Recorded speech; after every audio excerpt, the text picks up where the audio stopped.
aad u muhiim ah oo ay tahay in loo midoobo una ku dhisnaado tala wadaag. waxaan ku guda jirnaa xilligii doorashada sida wasiirada badankooda ay sheegeen oo ay tahay in doorashadu ay ku dhacdo jawi midnimo iyo mid wada tashi si aan u xaqiijino rabitaanka shacabka Soomaaliyeed meel walba ay joogaan. shirka golaha wasiirada maanta waxaa ka soo baxay marka in golaha wasiiradu ay si joogto ah uga shaqeeyaan dardargelinta fududeynta ka shaqeynta sida ay ku dhici lahayd doorasho ummadda Soomaaliyeed ay isla ogoshahay. waxaa kaloo halkan laga soo jeediyey in laga shaqeeyo in dadka Soomaaliyeed oo dhan la isu keeno lala xiriiro cid walba golaha wasiiraduna ay ka shaqeeyaan xukuumaduna ay qaadato doorka ay ku leedahay si ummadda Soomaaliyeed looga gudbiyo marxaladan adag.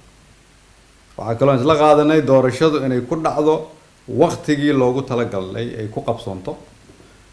waqtigaasna si ay ugu qabsoonto waa in la geliyo xoogga ugu badan oo la geli karo. sidoo kale waa in laga fogaadaa in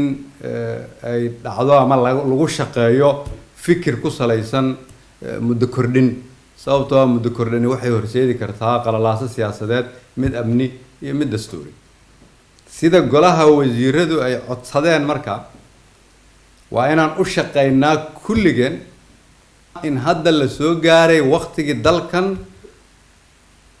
iyadoo talada la wadaagayo laga samatax bixin lahaa meesha aan joogno lana gaarsiin lahay doorasho dadka Soomaaliyeed ay ku midaysan yihiin.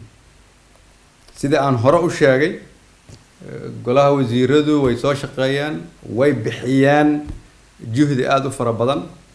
maantana waa doodeen juhdigaasna waxaad u bixisaan in shuruucdii iyo shaqooyinka la idinka rabay aad fulisaan